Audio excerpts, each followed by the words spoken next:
18 years ago, when I was writing this book, which I called Footprints, I made an astonishing discovery. In my research on the chapter on Gustav Mahler, one name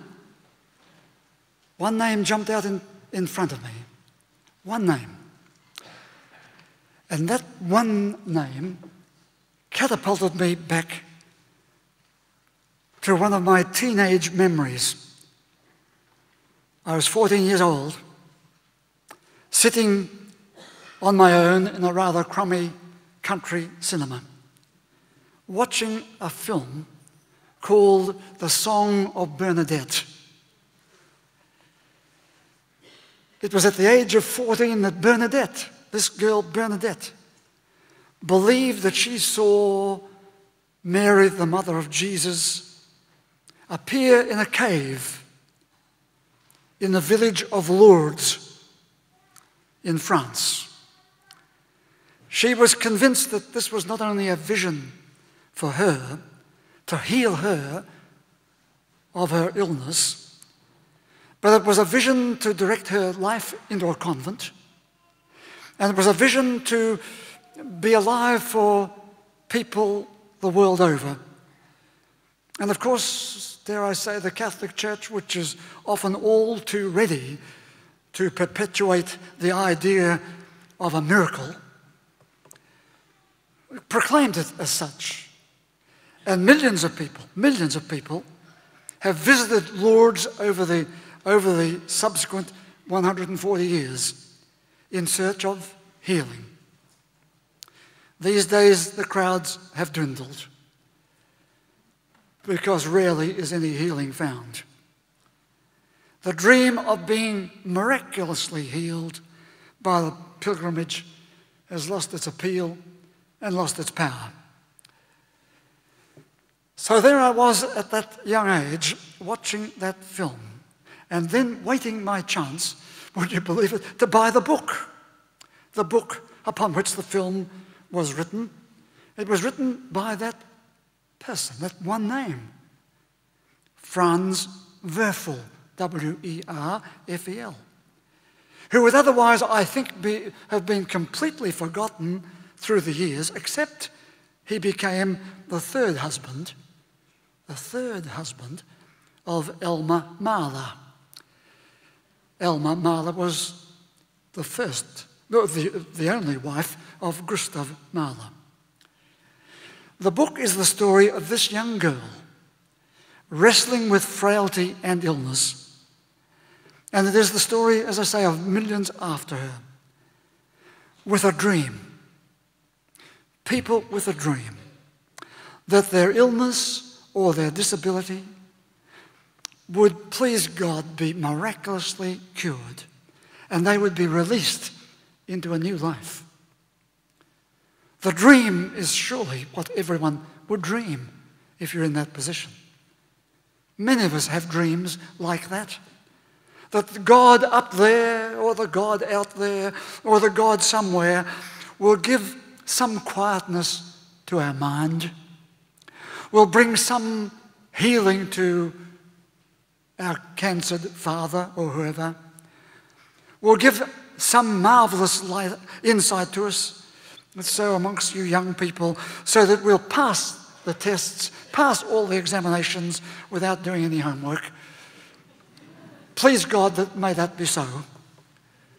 While our dreams can be a great gift, sometimes our dreams are troubled and frightening. Sometimes we dream the wrong dreams. But our good dreams lift us onto this chairlift, and they show us views and visions that can be quite amazing. Our dreams can do that. But then we wake up, and reality is there, staring us in the face. Sometimes the reality blocks out those good dreams all too quickly, and we can't remember them.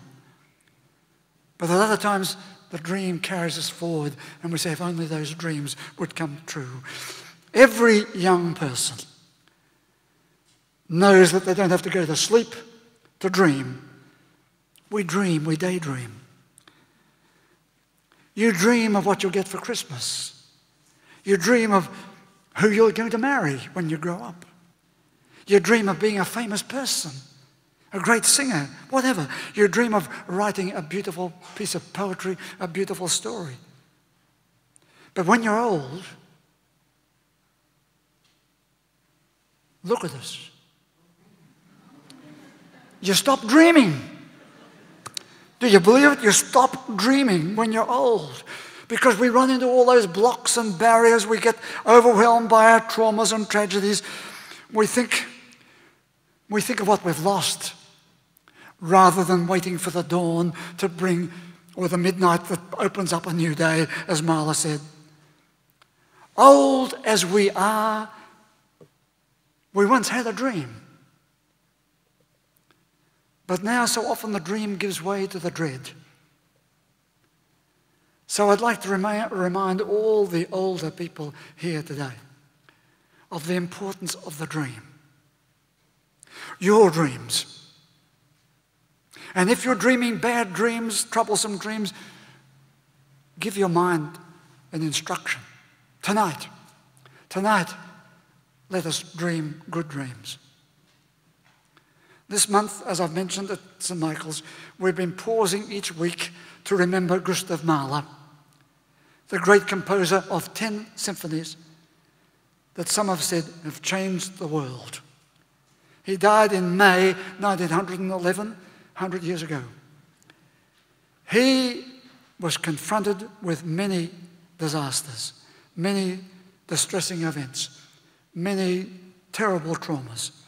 He was born in a forgotten little village in Moravia, which was then part of Czechoslovakia, what was then Czechoslovakia. Circumstances and tragic events would have easily led him to the conclusion that he had little chance in life at all. His oldest brother died before he was born. And 6 others of his siblings died before he was 15 years old. And then, when he was a man, his own little daughter died when she was 5 years old. These were only a few of the traumas and tragedies. Yet he refused to be beaten. He kept dreaming the good dream. Reality was there, but the dream kept him looking to the future, thinking of a larger world and a stronger self. He would compose music, and it would be so penetrating and powerful that 100 years after his death, people in St. Michael's, Melbourne, would still be listening to it. Although his dreams were frequently blocked by so many negative externals, he kept dreaming. He kept believing in the positive internal emotions, those good feelings. It was as if he had heard those words from the Bible that I read today. Choose life and keep choosing life. Destructiveness is easy, but life needs a dream. It needs a fantasy of the future. Keep alive the best emotions. One of his songs has these words, "Oh, believe that you were not born in vain. Prepare to live." And that's what his message through and the symphony again, or number 2, again and again. He worked his way through his sadness and his sorrows and kept dreaming of a destiny, of a life worth living. Every person, from the youngest person here today to all of us across the lifespan. Supposing I stopped and said, "What is your story?" When people come to see me, it's often the question I ask them first of all. So what is the story? Tell me the story. Tell me the story of your life so far. And everyone will tell me of the difficulties and the disasters. And then I shall ask them to tell me What dreams do you have? What would you like to do, to be, to enjoy in the future? The dream of the day where you will say, my first dream didn't happen, nor my second dream, or my third, but I kept dreaming.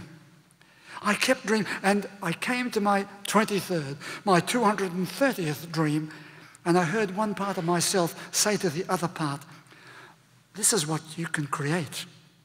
This is what you have created, and it is very good. I wish I had met Gustav Mahler. He died at the young age of 51. He let the doctors of the day put the wrong ideas into his head, and he died too soon. I sometimes have my dream.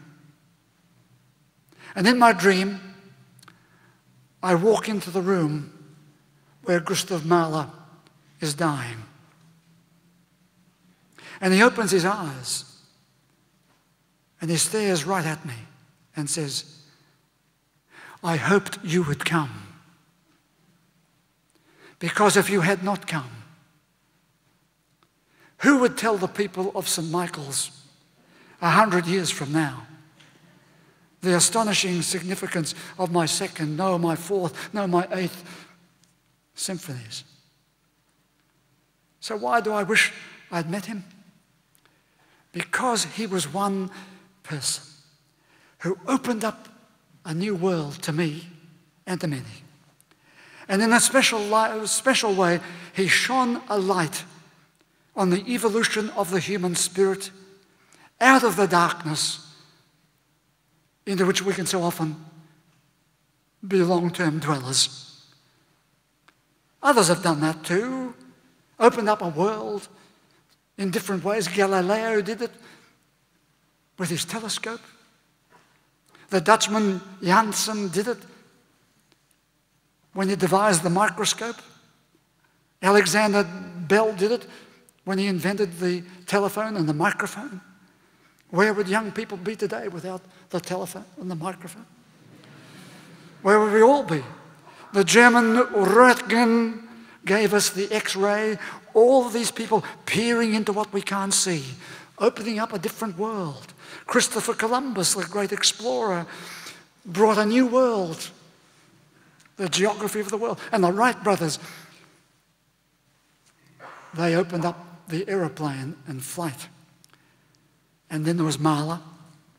Mahler, who more than other composers before him, was unafraid to confront the trivia of life, the banalities of life, the deepest pain of human existence. But he wanted his music to say, you can rise again, rise again. We all need to hear that. We all need to be in touch with people like this. Yes. Secondly, why would I have wanted to meet him? Because he kept alive the dream of the precious moment. Reminded us of the moment of a good word. The moment of reconciliation, the moment of healing. We all need that. His music focused on that sunbeam of light, he said, that penetrated our darkness right into the human heart. God will give me a lamp to light my life, he said. As soon as we hear that, we know that he is in touch with those elevating, soft emotions of human life. Without them, we will all die. We need those soft emotions. And so that's why he becomes so significant to us. Professor George Vaillant, professor of psychiatry, I've mentioned him here many times. He wrote the book called Spiritual Evolution.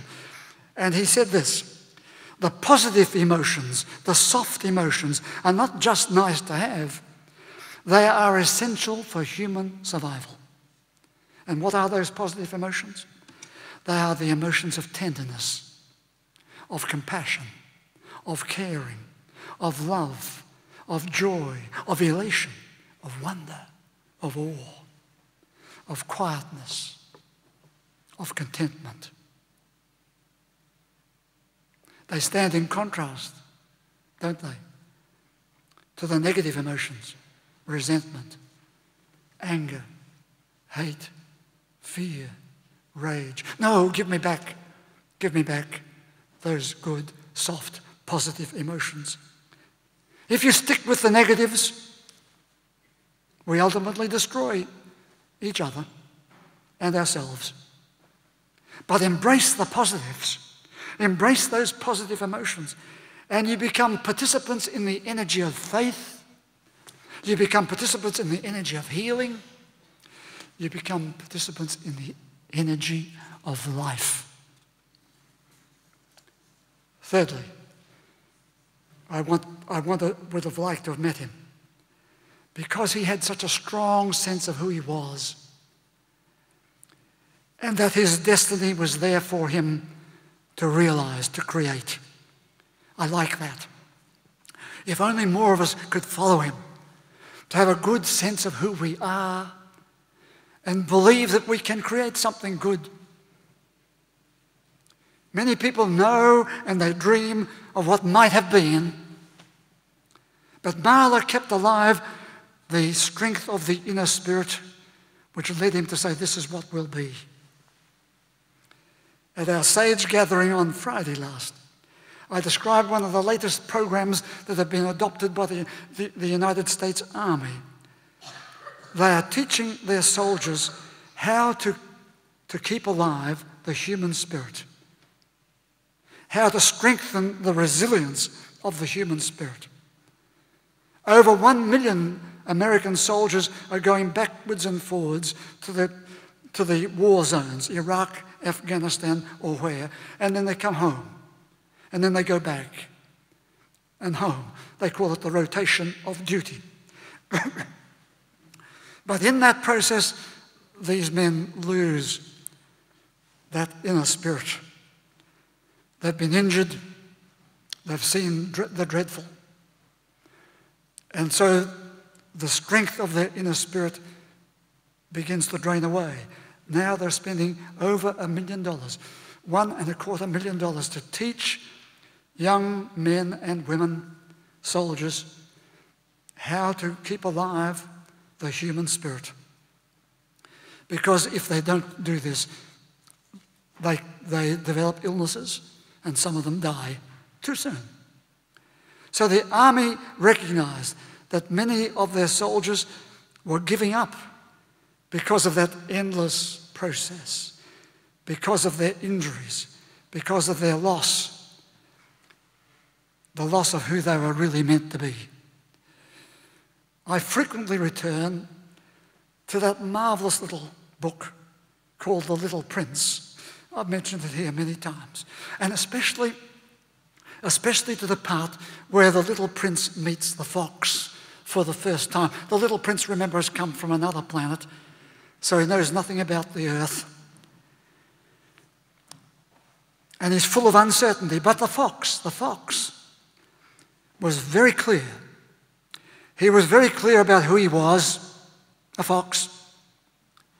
And when it came to the question of how he would make a friend, how the little prince would make a friend, the fox was very clear about what had to be done to create, notice that word, to create a friend. You must be very patient, said the fox. You must be very patient.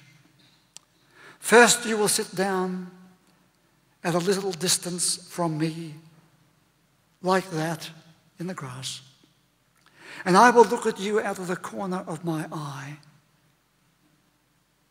and you will say nothing.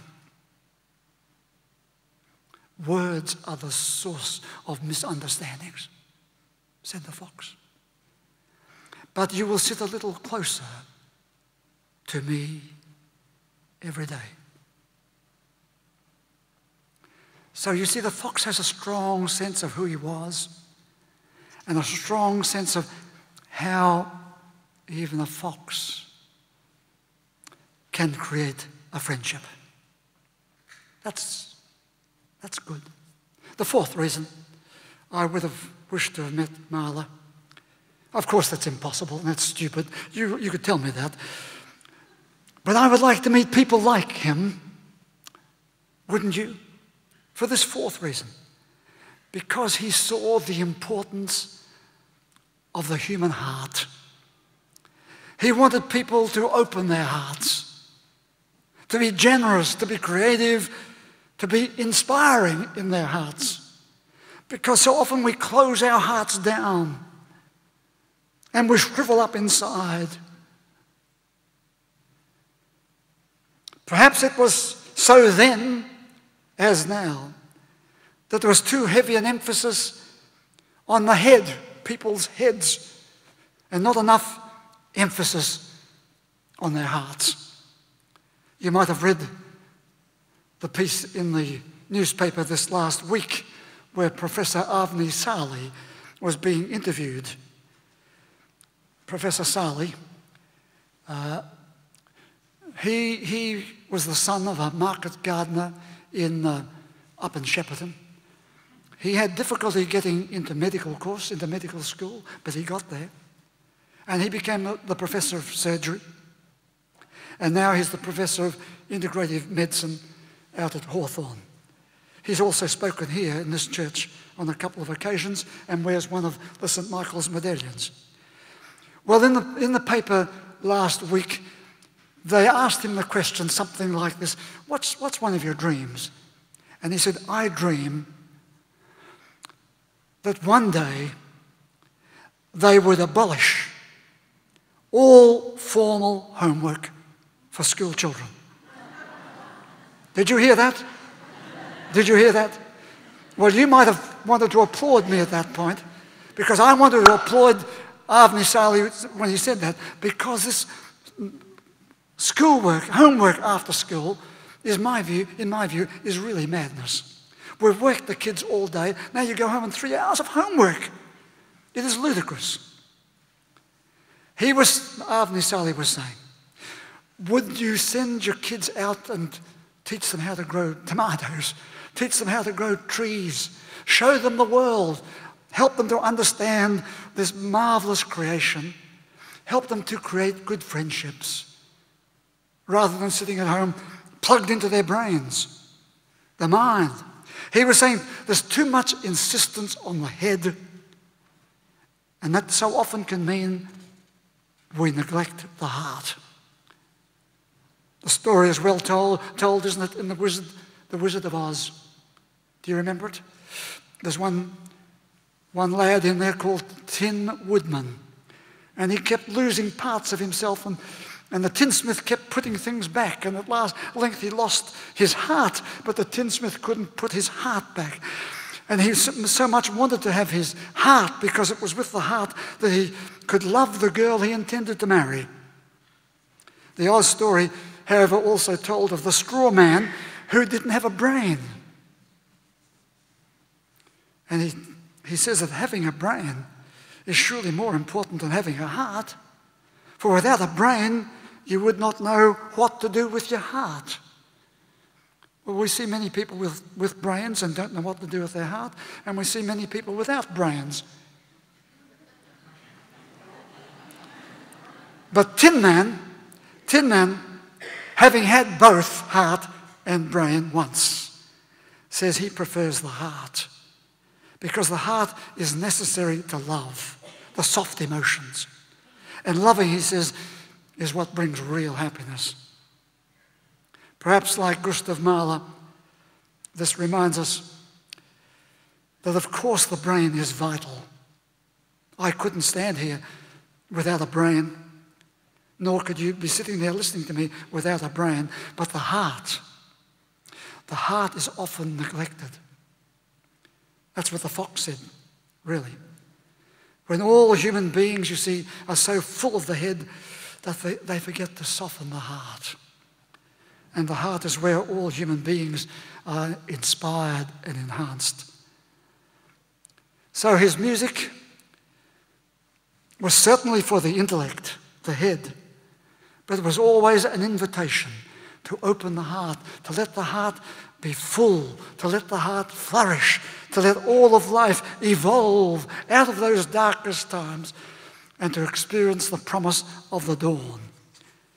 And it was the fox, again speaking to the little prince. Remember, the fox had his feet firmly on the earth, but he had a lesson from the heart. He said, it is only with the heart that one sees rightly. Ironically, it was the heart that killed Gustav Mahler. It is so with all of us, that when things of the head and things of the heart get out of harmony somehow, some way, then life becomes less, and good survival is lost. Our head can get so full of trash and trouble, of stress and sorrow, we start dreaming the wrong dreams. We need a heart to come to the rescue, a healthy heart, the expansive heart, the generous heart, the healed heart, oh yes, and the joyful heart. For a time, Mahler embraced those Bible words. Choose life, and he did. Life in all its expansive, ebullient fullness. In his vast symphonies, he opened up a new and expansive world through music. He elevated the soft emotions as vital to transcending the darker side of life, the softer emotions. That was number 2. Number 3, he kept a strong sense of self alive, of who he was. Despite all the traumas that he was going through, he kept a strong sense of that inner spirit. And 4th, he knew the importance of the balance in his music, the balance of the orchestra, the things of the heart and the things of the head. His life and his death gave a great lesson to all of us in the ongoing generations. It says, be open, would you? Be open to the gift of this vast creation. Preserve the gift and pass it on. He was saying, be alive to those soft emotions in the precious moments that are yours. Rehearse again and again the strength of the evolving human spirit. Don't get stuck. Keep that spirit alive and evolving. And 4th, when all the hard heads and the big heads want to take control, let the things of the heart triumph. Let the things of the heart be all out there in front as you shape your future, as you dream your destiny.